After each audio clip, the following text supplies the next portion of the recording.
This video is your go-to introduction to preliminary and pre-novice compulsories.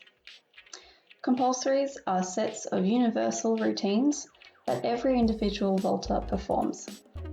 They act as foundational abilities to ensure vaulters are capable of performing a freestyle routine and help compare specific skills and qualities between different vaulters. Preliminary and pre-novice are the names given to the level of compulsories. Preliminary compulsories are performed at a walk gait and are the lowest of compulsory level recognised under Equestrian Australia, so it's the most common compulsory for new vaulters to learn. Pre-novice compulsories are the next step up in level and are performed at a canter. Both compulsories include the same movements and scoring system, but are simply performed on different gaits. We'll now get into the compulsory routine itself and how to perform each move correctly. The essence of the mount includes harmony with the horse, height, and position of your centre of gravity. You begin with a jump to launch yourself upwards. Make sure you are facing forwards, the same direction as the horse. This jump is best done using both feet, bending your knees and pushing off the ground as powerfully as you can.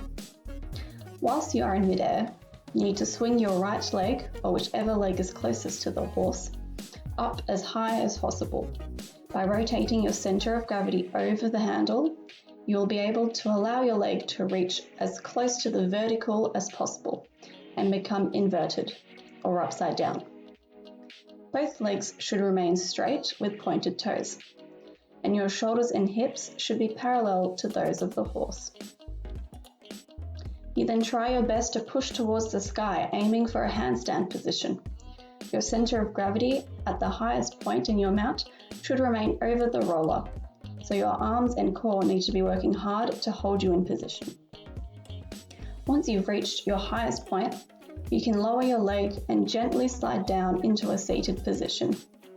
This is one of the most important parts of the mount. You need to try your best to have a controlled and soft landing on the horse's back, which is part of being in harmony with the horse. This is a dynamic movement, so it does not need to be held. The essence of the basic seat includes harmony with the horse, seat, balance, and posture. You are seated astride directly behind the roller with your legs wrapped around the horse with your toes pointed to the ground. You should be seated directly over the middle of the horse's spine, and your shoulders should face parallel to the horse's. This ensures your balance is over the middle of the horse. Your posture should follow the line of shoulder to hip to heel. Your back should be as straight as possible, avoiding arching or hunching. To be in harmony with the horse, we want to absorb their movement so that we are not bouncing on their back. To do this, we need to take turns relaxing and contracting our pelvic and abdominal muscles to allow our seat to stay consistent and not get bounced around. To complete the basic seat, we raise both arms straight out by our side with flat hands. The correct positioning for our arms is our fingertips to be in line with our eyes. Hold your basic seat position for 4 whole strides. The essence of the half flag includes harmony with the horse, balance, and suppleness. From a seat astride, you push your weight over the handles while you swing your legs up behind you to land softly in a box position. In the correct box position, your shoulders remain over the handles and are aligned with your hips. Your elbows are bent and your knees are bent slightly in front of your hips, and shins are positioned diagonally across the horse's spine, with your inside knee on the inside of the horse's spine and your inside toe on the outside of the horse's spine. It should be noted that it's important to press weight evenly from your knee to your toes. All of this ensures that you are distributing your weight as evenly as possible across the horse to avoid pressing on the horse uncomfortably. You then raise your outside leg straight out behind you, keeping your legs straight and toe pointed. Make sure to keep your back in a neutral position. don't overarch. You want to aim for your toe to reach in line with the top of your head, showing your suppleness. To show correct balance, your raised leg should stay over the outside of the horse and not cross over its spine. The sole of the foot should be facing the sky, and our shoulders and hips should remain parallel to the horse, not twist or lean to either side. Hold this half flag position for 4 strides.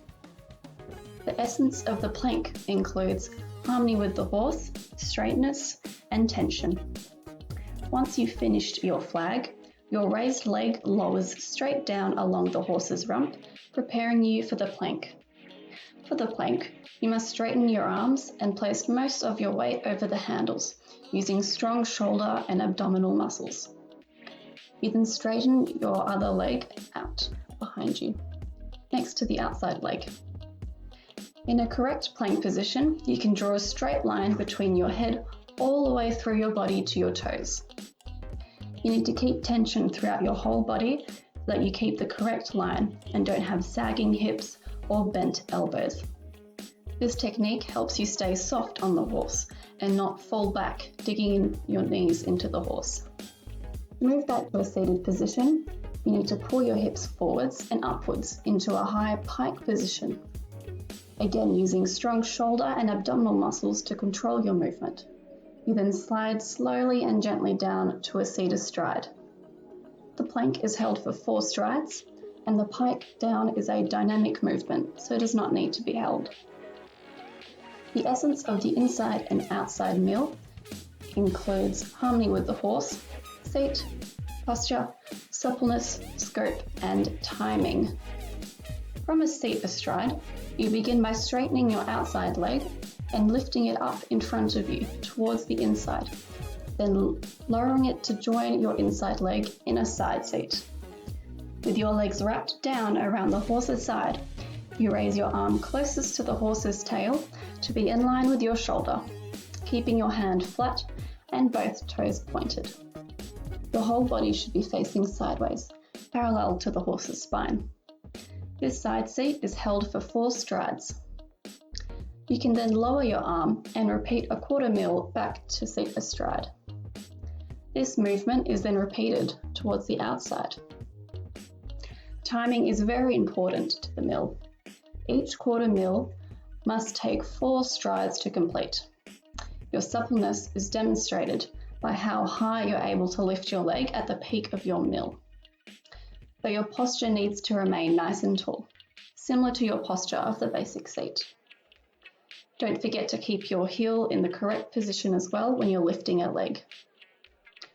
Another important postural feature is that your shoulders and hips need to be facing the same direction as your lifted leg. So as you lift and lower your leg, your torso and seat should swivel to follow its direction. Your seat should stay over the center of the horse's spine when sitting astride, and then along the horse's spine when in side seat.